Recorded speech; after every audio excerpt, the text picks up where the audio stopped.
नमस्कार दोस्तों, मैं गिलाचल कुलवाई राजस्थान रजनी से। आज हम हैं ब्रह्म कुमारी धाम, जहाँ पे ध्यान से भगवान की प्राप्ति कैसे होती है ये जानकारी देते हैं, ये सिखाते हैं ध्यान कैसे किया जाता है। आइए जानते हैं विमला बाई जी से कि कैसे ध्यान करते हैं।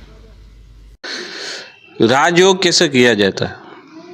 राजयोग का मतलब है कि परमात्मा से संबंध जोड़ने का। जैसे बाप और बच्चे का संबंध होता है, ऐसे ही यहाँ पे भी आत्मा और परमात्मा का संबंध होता है। तो परमात्मा से 3 संबंध हमारे होते हैं, बाप का, टीचर का और गुरु का।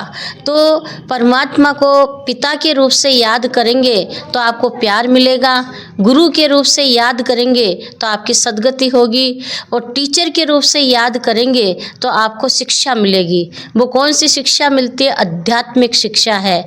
आत्मा की जागृति होती है, आत्मा में प्रेम पैदा होता है, आत्मा में खुशी पैदा होती है, आत्मा में आनंद पैदा होता है। वो राजयोग के द्वारा ही प्राप्त कर सकते हैं। तो परमात्मा स्वयं इस सृष्टि पे आकर के इस धरती पर आकर के हमें सुख शांति देने के लिए यही कहते हैं, तुम शरीर नहीं आत्मा हो। आत्मा परम धाम से सृष्टि पे आती है, शरीर रूपी वस्त्र धारण करती है, फिर परमात्मा को याद करती है तो आँखों के अंदर परमात्मा की रोशनी आती है। तो उसको महसूस होता है कि परमात्मा मुझे सुख दे रहा है, शांति दे रहा है, आनंद दे रहा है, खुशी दे रहा है, प्रेम दे रहा है, मेरे ऊपर दया कर रहा है। तो वो ज्ञान की वर्षा करते हैं, उसके जरिए हम आत्मा सुख शांति से रह सकते हैं। ओम शांति। गंगा जी से कि बसंत पंचमी के बारे में ये क्या बोलना चाहते हैं?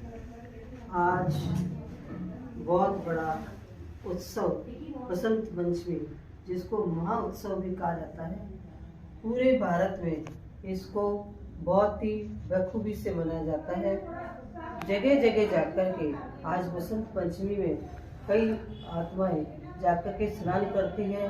हरिद्वार, कुंभ, प्रयागराज आदि, केदारनाथ, बद्रीनाथ आदि जगह जाकर के स्नान करती है और ये समझती है कि हमने जो भी पाप किए वो आज बड़े महापुण्य पर हमारे खत्म हो गए। जबकि वास्तव में परमात्मा शिव आकर के बसंत पंचमी कैसे मनाई जाती है, हम सदा बसंत कैसे रह सकते हैं, जो हमारा मन बहुत सुखमय शांतिमय होगा, तो वो कला परमात्मा स्वयं आकर के हमें शिव परमात्मा सिखाता है कि बच्चे, तुम्हारा मन जो है आत्मा से बना है और आत्मा मन, बुद्धि और संस्कार से बनी है।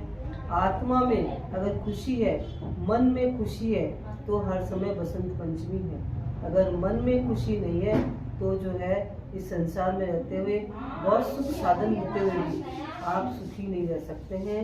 इसलिए आपसे निवेदन है कि परमात्मा जो इस सृष्टि पर आकर के शिव परमात्मा अवतरण करके शिवरात्रि जो मनाता है, उसका अर्थ समझकर आप समझिए कि कैसे कल्याण इस सृष्टि पर करता है और आत्मा रूपी कल्याण कैसे होता है। तो हर व्यक्ति इस संसार में बहुत ही सुख शांति आनंद से रह सकता है। देखिए, अब रतन टाटा, अभी हाल फिलहाल में उसकी मृत्यु हुई, लेकिन उसके बावजूद भी उसने क्या कहा कि मैं 3 जो है साधन नहीं खरीद सकता था। क्यों? कि उसके पास अथाह धन था, अथाह कंपनियां थी, लेकिन फिर भी उसने शरीर छोड़ते हुए वो शांति महसूस नहीं की, जो शांति वास्तव में होनी चाहिए। स्नान करने से क्या पाप खत्म हो सकते हैं कि दान पुण्य करने से पाप खत्म हो सकते हैं? कभी भी परमात्मा स्वयं आकर के गीता में कहते हैं कि मैं कभी भी स्नान करने से, जल से कभी भी मेरे पाप नहीं भस्म हो सकते। मनुष्य जो प्रत्यक्ष और अप्रत्यक्ष रूप में जो पाप करता आया है या हो जाते हैं, उसको भस्म करने के लिए उसको परमात्मा से आत्मा की ज्योति को जगाना ही पड़ेगा।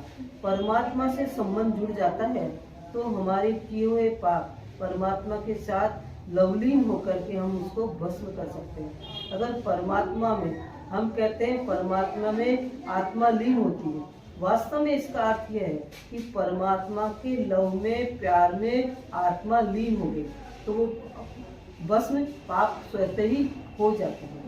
ओम शांति। दान दो, कर्म द्वारा कर गुणों का दान दो। क्या बोला? अनुभवी ऐसी चीज है, जरा सा भी अंजलि मिलने के बाद अनुभव किया तो अनुभव के पंख कहाँ हैं? ज्ञान योग के जिसके पास, ऐसी आत्माओं को परम परिवर्तन करने के लिए